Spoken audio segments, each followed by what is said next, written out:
Hello friends, today I am going to discuss Guljar's poem Toba Tek Singh. Toba Tek Singh is a famous poem written by Guljar in Urdu and it was translated later. Though Guljar's poem Toba Tek Singh is based on the story written by Sadat Hasan Manto. তোমরা টোবা টেক সিং এই কবিতাটির উপরে discussion এবং text আলোচনা করতে request করেছিলে, অনেকেই request করেছিলে, আমার অনেক স্টুডেন্টই, specially it was requested by Karima Khatun, my YouTube friend. Thank you Karima. কারণ এই টোবা টেক সিং এই কবিতাটি পড়ার আগে তোমাদের সবাইকেই রিকোয়েস্ট করব যে সাদাত হাসান ম্যান্টোর স্টোরি, এই একই নামের স্টোরি টোবা টেক সিংটা পড়ে ফেলতে। কারণ গুলজার এই কবিতাটি সাদাত হাসান ম্যান্টোর টোবা টেক সিং গল্প অবলম্বনে কিন্তু লিখেছেন।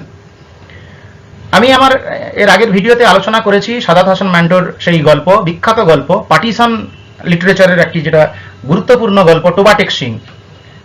Sadat Hasan Manto was a short story writer of the Urdu language who was born in 1912 and died on January 18, 1955. এবং সাদাত হাসান ম্যান্টোর এই শতবর্ষ চলছে, তার গল্পগুলোকে নতুন আলোকে আমাদের পাঠ করতে হবে। ভারতবর্ষে পার্টিশন যে একটা বড় প্রভাব ফেলেছিল সেটা আমাদের জানতে হবে। এবং সাদাত হাসান মান্টো যতগুলো গল্প লিখেছেন তার মধ্যে সেরা গল্পগুলো হলো বু, খোলদো, ঠান্ডা গোস্ত এবং অবভিয়াসলি তার magnum opus Toba Tek Singh. Actually, Toba Tek Singh is the short story written about the India and Pakistan partition. And this poem Toba Tek Singh was also greatly affected by the story and obviously based on the story of Sadat Hasan Manto. এই যে টোবা টেক সিং কবিতাটা, ওটা গল্পের নামেই একই নামকরণ এবং টোবা Tek Singh actually একটি গ্রামের নাম, সেটা সত্যিকারেরই রয়েছে। গুলজার টোবা টেক সিং গল্পটি পড়ে এতটাই প্রভাবিত হয়েছিলেন, গল্পটা যেখানে শেষ হচ্ছে, মানে সাদাত হাসান ম্যান্টোর গল্পটা যেখানে শেষ হচ্ছে সেখান থেকেই তিনি এই কবিতাটি শুরু করেছেন। অ্যাকচুয়ালি পার্টিশন লিটারেচারের যে ধরনের কবিতাগুলো লেখা হয়, বিশেষ করে সুজাতা ভাটের পার্টিশন নামেই যে কবিতাটি রয়েছে সেই কবিতাটির সঙ্গে এই কবিতাটির একটা অদ্ভুত মিলও আমরা পাবো।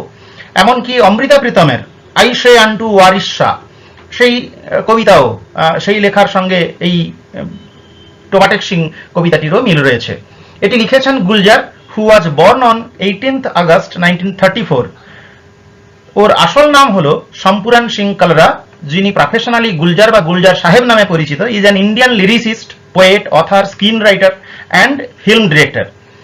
Guljar started his career with music director S.D. Burman as a lyricist in the 1963 film Bondini and worked with many music directors including R.D. Burman, Salil Chowdhury, Vishal Bhardwaj, A.R. Rahman. অনেকের সঙ্গেই তিনি কাজ করেছেন গুলজার, বা গুলজার সাহেব নামে যিনি বেশি পরিচিত।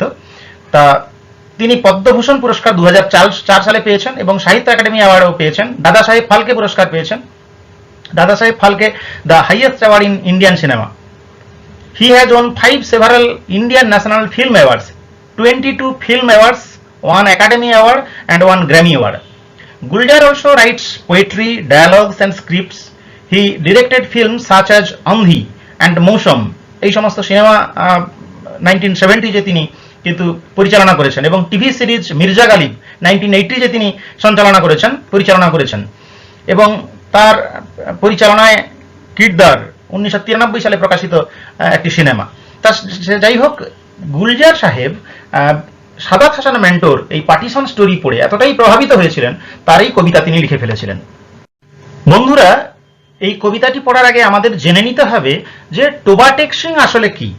মানে যদিও সাদাত হাসান ম্যান্টোর গল্প কিংবা তার চরিত্রগুলো ফিকশনাল, টোবা টেক সিং এই জায়গাটি বাস্তবে কিন্তু রয়েছে।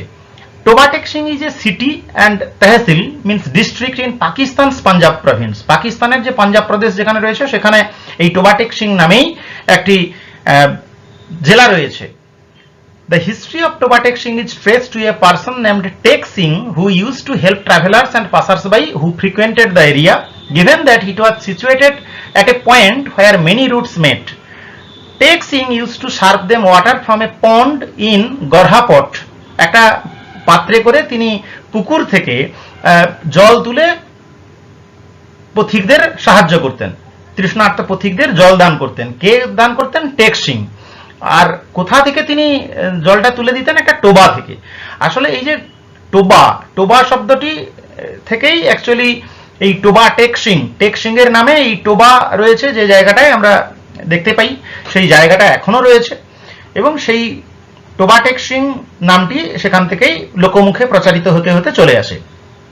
এবং যেহেতু পার্টিশনের আগে এটা ইন্ডিয়ার অবিভক্ত যে ভারতবর্ষ ছিল তার অংশ ছিল, কিন্তু পরবর্তীকালে পার্টিশনের পরে এটা পাকিস্তানের অংশ হয়ে যায়।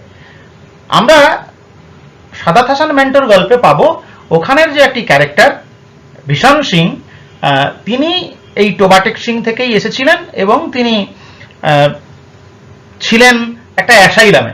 কিন্তু তিনি যখন জানতে পারেন যে ভারতবর্ষে তাকে চলে যেতে হবে, এই টোবা টেকসিং গ্রামে তার বাড়ি হওয়া সত্ত্বেও তিনি যেতে অস্বীকার করেন এবং ভারত পাকিস্তানের মাঝামাঝি জায়গায় তিনি থাকেন এবং ওখানেই তিনি মৃত্যুবরণ করেন। ফলে এই বিশেন সিং একটি fictional character in Saadat Hasan মান্টোর স্টোরি, এটা আমাদের সবার মনকে নাড়া দেয়। এবং এই গল্পটি পড়ার পরে গুলজার সাহেব এতটাই প্রভাবিত এবং মুগ্ধ হয়েছিলেন সাদাত হাসান মেন্টুর গল্পে, যেখানে গল্পটা শেষ হচ্ছে সেখান থেকেই তিনি তার কবিতাকে শুরু করেছেন। ফলে এই কবিতাটিকে ভালো করে বুঝতে গেলে আগে কিন্তু আমাদের সাদাত হাসান মেন্টুর গল্পটি পড়তে হবে, এবং গল্পের যে চরিত্রগুলো রয়েছে সেখানে একটি চরিত্র পাগল, সে গাছের উপরে উঠে মনে করতো যে ঈশ্বরই এই ভাগ করতে পারেন, কোনো মানুষ ভাগ করতে পারে না। রাজনৈতিক নেতারা নিজেদের স্বার্থকে কায়েম করার জন্য এই যে পার্টিশন করেছে সেটা ধ্বংস করে দিয়েছে মানুষের সম্পর্ককে, হিন্দু মুসলমানের মধ্যে বিভেদ তৈরি করেছে, এবং তার ফলশ্রুতিতে নারী পুরুষ নির্বিশেষে সবাইকে কি অত্যাচারের সম্মুখীন হতে হয়েছিল, সে অবর্ণনীয় যন্ত্রণা দুই দেশেরই মানুষ, মানে পাকিস্তান এবং ভারতবর্ষের মানুষকে সহ্য করতে হয়েছে। এই মর্মন্তুদ কাহিনী টোবা টেকসিং গল্পে বর্ণিত হয়েছে, এবং সেই গল্পের রেশ ধরেই আমাদের আজকের কবিতা টোবা টেকসিং রিটেন বাই গুলজার আমরা পড়ব। Let's know about the poem. Toba Tek Singh by Guljar presents what the poet wants to say to Bishan Singh, the main character and obviously the fictional character of Manto's story Toba Tek-Sing. Toba Tek-Sing by Guljar begins with the poet's urge to meet Bishan Singh, the central character, at Wagha border. The poet thinks that he is still there, lying in the no man's land, quote unquote the no man's land, because it was the middle of India and Pakistan, ruthlessly clinging on the edge where Manto has ended the story. Mantor গল্পে আমরা দেখতে পাই বিশেন সিংকে কেউ টলাতে পারেনি অফিসাররা, এবং ভারত এবং পাকিস্তানের মাঝামাঝি যে কাঁটাতারের বর্ডার রয়েছে সেইখানে তিনি মৃত্যুবরণ করেছেন। The poet has to tell him what has happened with others just like him. আসলে কবি তার সঙ্গে দেখা করে এই মর্মন্তুদ ঘটনা তিনি অন্যান্যদের ক্ষেত্রে যা ঘটেছিল সেটা তিনি বিশান সিংকে বলবেন। They were either butchered or wandering like a lunatic in their homeland. তারা অর্থাৎ বিশান সিং এর যে বন্ধুরা ছিল ওই গল্পে, তারা তাদের দেশে গিয়ে হয় পাগলের মতো ঘুরে বেরিয়েছে, আর না হলে তাদের নির্বিচারে হত্যা করা হয়েছে। However, it was no more their country. Everything had changed overnight. রাতারাতি বদলে গিয়েছিল সবকিছু। মানে তারা যখন পাগলখানায় ট্রিটমেন্ট নিতে গিয়েছিল তখন ছিল একটা দেশ, কিন্তু হঠাৎ করে তাদেরকে রাতারাতি জানানো হলো দুটো দেশ হয়ে গেছে, তাদের বন্ধুদের বিচ্ছিন্ন হয়ে যেতে হবে। The partition change the political map of undivided India. Moreover, the poet has to tell Bishan Singh's friend Afzal about the deaths of his dear ones. আফজলকে তিনি বলবেন কবি দেখা করে, যে কিনা বিশান সিং এর বন্ধু ছিলেন, যে তার প্রিয়জনেরা মারা গেছে। At last, the poet reiterates the infamous quote of Manto that ironically made the Manto's Toba Tek-Sing dear to the readers. So friends, let us start reading that poem. I have to go and meet Toba Tek-Sing's Bishan at Wagha. I am told he still stands on his swollen feet where Manto had left him. He still mutters, "Opat di good di, mong di dal di, lalte." I have to go and meet Toba Tek-Sing's Bishan.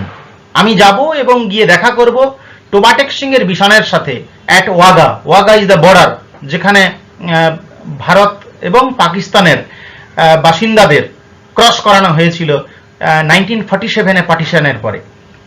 I am told he still stands on his swollen feet. আমাকে বলা হয়েছে বা আমি জানি যে সে দাঁড়িয়ে রয়েছে এখনো, তখনও পর্যন্ত দাঁড়িয়ে রয়েছে কোথায়? অন হিজ সোলেন ফিট, তার সেই ফুলে যাওয়া পা নিয়ে। হোয়ার মেন্টো হ্যাড লেফট হিম, যেখানে মেন্টো, এখানে মেন্টো বলতে ডিরেক্ট অ্যালিউশন ব্যবহার করেছেন গুলজার সাহেব দ্য পোয়েট, যে এখানে Manto refers to Saadat Hasan Manto, who was the story writer, had left him. Saadat Hasan মেন্টোর গল্পে তাকে যেখানে ফেলে দেওয়া হয়েছিল বা যেখানে তিনি শেষ করেছিলেন গল্পটা, সেই বিশান সিং স্টিল মাটার্স, তখনও পর্যন্ত বিড়বিড় করছে। এবং এই লাইনটার আপাতভাবে কোনো মানে নেই। উপর ডি গুড়গুড় ডি মুং ডি ডাল ডি লালটে, আসলে এই অ্যাপারেন্টলি যে আইরনিক্যাল লাইন, যেটা পাগলরা তাদের পাগলখানায় বিড়বিড় করত, তখনও পর্যন্ত সে যেন সেই কাঁটাতারের বেড়ার কাছে এসে, মানে যেখানে ওয়াঘা বর্ডারে এসে, সেখানে এখনো পর্যন্ত যেন বিড়বিড় করে যাচ্ছে। কবিতাই সেই বিশান সিংয়ের সঙ্গে দেখা করবেন। আসলে এই কবিতার ব্যাকগ্রাউন্ডে কিন্তু একটি মর্মন্তুদ, একটা দুঃখজনক, একটা যন্ত্রণাদায়ক এবং একটা কষ্টকর পার্টিশনের হিস্ট্রি কিন্তু রয়েছে। এবং কবিতাটার শুরু যেখানে হচ্ছে, অ্যাকচুয়ালি এই গুলজারের এই কবিতাতেও আমরা অ্যালিউশন পাচ্ছি। কার অ্যালিউশন? মেন্টর স্টোরির, যেখানে আসলে মেন্টর স্টোরি বিশান সিংয়ের জীবনকে তুলে ধরেছিল। So, Tobatek Singh poem by Guljar presents the main character of Mentor's story in the very first line and onwards. At the end of Mentor's story, Bishan Singh lies in the no man's land at Wagha, having refused to leave his motherland during partition. Guljar finds him still there. His solen feet remind the poet, solen feet মানে ফুলে যাওয়া পা, remind the poet of his mental অ্যাগনি। কি মানসিক যন্ত্রণা, শুধুমাত্র শারীরিক যন্ত্রণা নয়, এখানে তো সোলেন fit refers to the physical torture, physical pain. কিন্তু এর পাশাপাশি যেটা অ্যাড করেছেন Gulzar has added the very psychological pressure, mental pressure, which was two undergo Bishan of মেন্টজ Toba Tek Singh. Moreover, the poet refers to his incoherent muttering, upar di gurgur di mung di dal di lalte. The verbatim meaning of this line does not portray complete sense. Means the last line, যেটা পাগলরা বিড়বিড়ি করে বলে, এর কোনো অর্থ নেই আপাতভাবে। However, it is just a reference to the boiling of lentils, যেন পেটের ভিতর যেমন গুড়গুড় করে, নাড়ি ভুড়ির ভিতরে যে কষ্ট, যন্ত্রণা, সেই যন্ত্রণাটাকে যেন এটা বোঝাচ্ছে। It seems that the line refers to the political turmoil during the partition and how it impacted the commoner, the common patients like Bishan Singh. So the very first stanza of the very poem refers to the physical pain, mental sufferings and psychological pressures even suffered by the asylum patients like Bishan Singh. এবং কবি কিন্তু সরাসরি এটা মানে অ্যালিউশন দিচ্ছেন mentor Bishan Singh. ফলে এই বিশান সিং হয়তো কোনো বাস্তব চরিত্র নয়, নতুন চরিত্র নয়, মেন্টর গল্পের একটা ফিকশনাল ক্যারেক্টার হতে পারে, কিন্তু বন্ধুরা আমাদের মাথায় রাখতে হবে Bishan Singh is the representative figure here of all the sufferers during the partition. I have to locate that mad fellow. কবি বলছেন আমাকে সেই পাগল আদমিটাকে খুঁজে বের করতে হবে। লোকেট মানে খুঁজে বের করা। Who use to speak up from a branch high above, যে একটা উঁচু ডালে উঠে বসে থাকতো। আমরা মেন্টর গল্প যদি পড়ি তাহলে সেখানে একটি পাগলকে পাবো যে কিনা গাছের উপরে উঠে বলতো he is God, he alone has to decide whose village to whose side. একমাত্র ঈশ্বরই তার অধিকার রয়েছে, তিনি সিদ্ধান্ত নিতে পারেন কার গ্রাম কোন পাশে পড়বে। অর্থাৎ রাজনৈতিক নেতারা বিবেচকহীনের মতো বিবেচনা না করে, মানে without thinking, just like mad person divided the country. এখানে আমরা বিশান সিং সহ তার এই যে বন্ধু আফজল এবং যত চরিত্রগুলোকে পাচ্ছি গল্পে, মেন্টর গল্পে যে চরিত্রগুলোকে পেয়েছিলাম, তারা আপাতভাবে অ্যাসাইলামে পাগল, সাইকোলজিক্যাল তাদের প্রবলেম রয়েছে, তারা সাইক্রিয়াটিক পেশেন্ট তারা। কিন্তু যেন গল্পকারও দেখিয়েছিলেন আর এখানে কবিতায়ও তার একটা হিন্ট আমরা পাচ্ছি যে তারা যেন তুলনামূলকভাবে Sen person, but the same persons like the politicians who divided the country in such a way as if they showed their madness, তারা তাদের পাগলামি দেখিয়েছিল। তা সেই পাগল লোকটা, ম্যাড ফেলো, দ্য ইনসেন্ট পারসন, যে কিনা একটা উঁচু গাছের ডালে উঠে যেত, সে উঠে সেখান থেকে চিৎকার করে লেকচার দিত, বলতো he is God, he alone has to decide, একমাত্র ঈশ্বরের সেই ক্ষমতা রয়েছে, আল্লাহর ক্ষমতা রয়েছে, whose village to whose side, কার গ্রাম কোন পাশে পড়বে। ফলে তোমরা কিসের ভিত্তিতে এই ভাগ করে দিলে? টোবাটেক সিং এর যে বাসিন্দা, সে তাই তার দেশ ছেড়ে, পাকিস্তান ছেড়ে সে ভারতে যেতে চায় না, ভারতবর্ষের কোনো বাসিন্দা পাকিস্তানে যেতে চায় না। এইভাবে তাদেরকে হঠাৎ করে দেশভাগের বোঝা চাপিয়ে দেওয়া হচ্ছে। So Gulzar says that he has to find that mad fellow just like Bishan somehow, যে কোনো ভাবেই তিনি খুঁজে বের করবেন। He use to speak up from the branch, from a higher branch of a tree as if he is God, যেন সে নিজেই ঈশ্বরের মতো করে বলতো, সে নিজে ঈশ্বর হয়ে যেত, আল্লাহ হয়ে যেত। Moreover, the poet says he has to decide which village is in Pakistan and which one belongs to India. Through this line, the poet ironically refers to the politicians who acted as if they had lost control over their minds. They were not different from that mad fellow, that mad person who sits on a branch of a tree thinking himself to be God. Here, the higher branch of a tree is symbol of political power. এবং এই জন্যই তো রাজনীতির চূড়ান্ত বা উচ্চ শিখরে ছিলেন বলেই তারা এই রকম ডিসিশন নিতে পেরেছেন, যেটা সাধারণ মানুষরা নিতে পারেনি। আর তারা উঁচু জায়গায় বসে যে কাজটা করেছেন সেটা পাগলের চেয়ে অধম কাজ করেছেন। When he will move down that branch, he is to be told, যখন তাকে ডাল থেকে নামানো হবে তাকে বলা হবে, there are some more left still who are being divided, made into pieces. There are some more partitions to be done. That partition was only the first one. কবি এখানে পার্টিশন কথাটাকে আসলে পানের মতো করে ব্যবহার করেছেন। পান, পান is a figure of speech. তিনি বলছেন that partition was only the first one. In the first sense, it refers to the amputation of the body parts. Partition মানে কেটে বাদ দেওয়া, দেহের কোনো অংশকে বাদ দেওয়া। আর সেকেন্ডলি এই পার্টিশন বলতে বোঝানো হচ্ছে political event of geographical segmentation that occur in 1947. In this section of the poem Tobatek Singh by Guljar, the poet talks about what he has to say Bishan Singh. When he will descend from the tree, he will say to the mad fellow, when he will descend from the tree, the poet can tell him about the climax of the partisan story. তিনি তাকে এই partisan স্টোরির ক্লাইম্যাক্সটা বলবেন। According to the poet, Bishan was not only the person whose mind was divided into pieces as well as the body. তার দেহ এবং তার মন দুভাগে ভাগ হয়ে গেছিল। আমরা জানি বিশান সিং অর্ধেক দেহ তার পাকিস্তানে, অর্ধেক দেহ ভারতে ছিল যখন তিনি মৃত্যুবরণ করেন। Others were going to be killed and amputated sooner or later. At last, the poet ironically refers to the partition of 1947 that led to a series of continuing partitions. The meaning of the second partition is different though. That partition was only the first one. কারণ ওই পার্টিশনটা ছিল first partition. There are some more partitions to be done. আরো অনেক partition হয়েছিল। এই পার্টিশনস refer করছে আসলে যে হিংসাত্মক এবং ধ্বংসাত্মক পার্টিশন, অর্থাৎ মৃত্যু মিছিল ঘটেছিল, তলোয়ারে দুভাগ হয়ে যেতে হয়েছিল দুটি ধর্মের মানুষকে। এই পার্টিশনের কুফল ছিল সেটা। ফলে এখানে who are being divided made into pieces, ফলে যারা আলাদা হয়ে গেছিলেন তাদেরকে টুকরো টুকরো হয়ে যেতে হয়েছিল। ফলে এখানে গুলজার মেন্টাল পার্টিশনের কথা যেমন বলছেন, তেমনি তাদের ফিজিক্যাল পার্টিশন হয়েছিল, তাদের অঙ্গ প্রত্যঙ্গ অনেকের কাটাকাটি হয়েছিল। কারণ দুটি ধর্মের উন্মত্ততা একটা চরম জায়গায় পৌঁছেছিল এই 1947 এর পলিটিক্যাল পার্টিশনকে কেন্দ্র করে। I have to go and meet Tobatek Singh's Bishan at Wagha. কবি আবার সেই একই লাইনটা রিপিট করেছেন। কবি বলছেন আমাকে যেতে হবে এবং টোবাটেক সিং এর সেই বিশানের সঙ্গে ওয়াগা বর্ডারে দেখা করতে হবে। His friend Afzal has to be informed.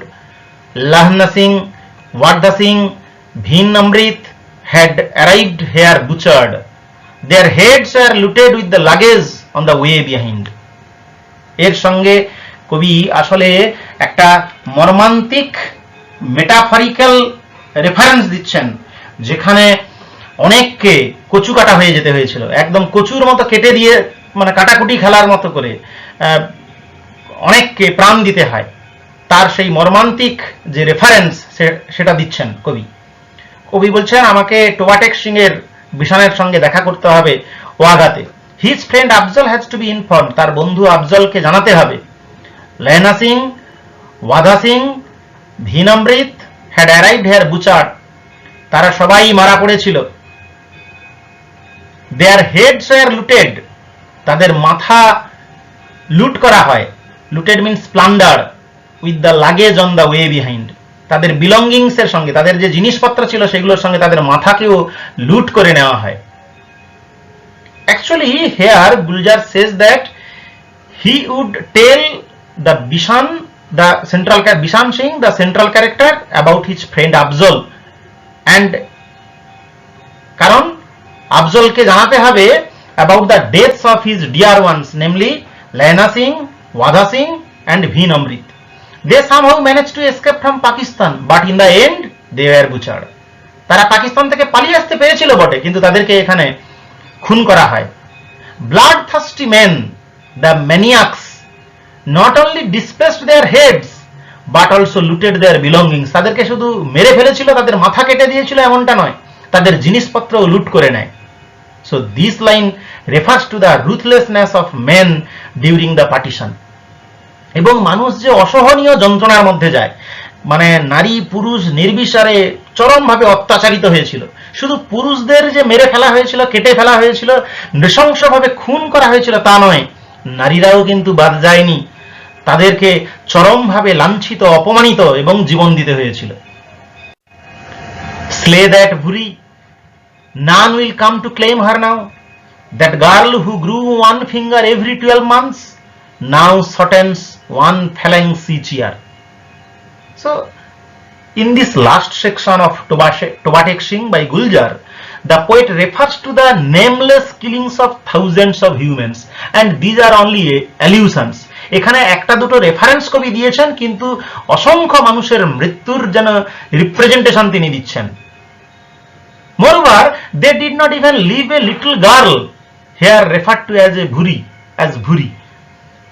Her parents might have been killed and only she survived. হয়তো একটা মেয়ে বেঁচে ছিল কোনোভাবে তার বাবা মাকে মেরে ফেলার পরে। But they thought, what was the meaning of keeping that girl alive? And the rest is history. The girl who grew one finger, মেয়েটা যেটা এক আঙ্গুল করে প্রত্যেক বছর বাড়তো, after her death at the hands of nationalistic men, her dead body got shortened each year. This imagery refers to the brutality of partition, the rape and murder of the girls.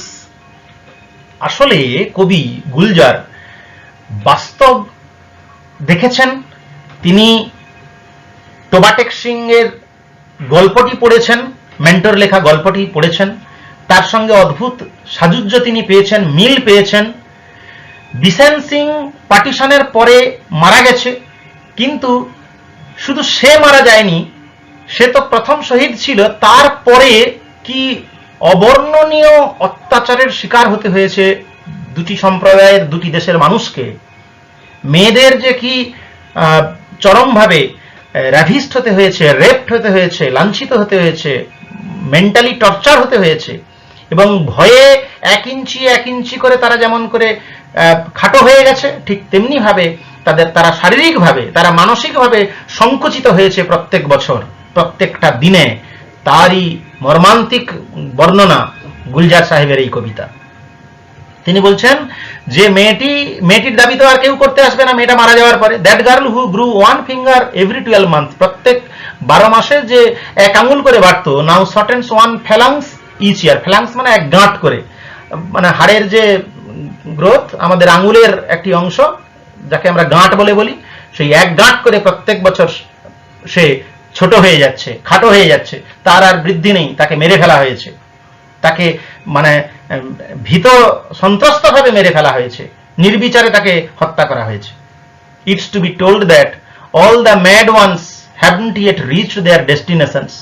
There are many on that side and many on this. Tobatek Singh's Bisan beckons me often to say, Upar di gur di mung di dal di lalte di Hindustan te Pakistan di dur ফিতে মু। আসলে এই আপাতভাবে বিশান সিং যে বিড়বিড় করে বলতো, কবি যেন বলছেন টোবাটেক সিং এর বিশান তাকে প্রায়শই বলার জন্য ডাকছে। আসলে কবি বলছেন there were a lot of mad people like Bishan who had yet to reach their destinations. It is to be told that ফলে বিশানের সঙ্গে দেখা হলে বিশানকে তিনি বলবেন যে তার মতো অনেক পাগলই ডেস্টিনেশনে পৌঁছতে পারেনি। Destination here refers to the home, craving for the home and homeland. অনেকেই তাদের গৃহে পৌঁছাতে পারেনি, তাদের ঘরে পৌঁছাতে পারেনি। There are many on that side and many on this. অনেকেই এপারের বাসিন্দারা ওপারে থেকে গেছে, যারা ওপারে যেতে চেয়েছিল এপারে থেকে গেছে। কিছুজন গেলেও তাদের নির্বিচারে হত্যা করা হয়, আর যারা যেতে পারেনি তাদেরকেও এপারে থেকে হত্যা করা হয়েছে, যারা ওপারে থেকে গেছিল তাদেরকেও হত্যা করা হয়েছে। আসলে they were standing on either side of the newly drawn border between India and Pakistan, এবং একটাই মাঝের জায়গা যেখানে ওয়াগা বর্ডার দিয়ে তাদেরকে পারাপার করা হয়। So the poet again quotes the muttering of Bishan Singh, but this time there is an addition, the last part of this quote, Hindustan te Pakistan di dur fitemu, means India and Pakistan go to the bloody hell. ওরা নরকে যাক, শেষ হয়ে যাক, ভারত পাকিস্তান যেখানে যাবে যাক। আসলে ভারত পাকিস্তান যেমন ধ্বংস হয়েছে, নষ্ট হয়েছে, ঠিক তেমনি ভাবে অনেক সাধারণ মানুষ নির্বিচারে তাদের প্রাণ দিয়েছে। ফলে পার্টিশনের যে মর্মন্তুদ হিস্ট্রি তাকে রিইনোভেট করেছেন, তাকে নতুন করে প্রকাশিত করেছেন, এবং তার সঙ্গে যে মর্মান্তিক ইতিহাস জড়িয়ে রয়েছে তাকে সুন্দরভাবে গুলজারের এই কবিতায় ফুটিয়ে তুলেছেন গুলজার তার এই কবিতা টোবাটেক সিংয়ে। টোবাটেক সিং আসলে মেন্টর সেই গল্পের পথ ধরে রচিত হয়েছে, কিন্তু মর্মান্তিকতায়, বিভৎসতায় এবং পার্টিশনের যে চরম অস্বস্তিকর পরিস্থিতি, যেটা রাজনৈতিক নেতারা যার ফায়দা হয়তো নিয়েছিল, যার সুবিধা নিয়েছিল, কিন্তু সাধারণ মানুষকে যে যন্ত্রণায় পড়তে হয় তাই বর্ণনা করেছেন Gulzar. Now the structure of Tobatek Singh. Tobatek Singh by Guljar consists of 8 stanzas.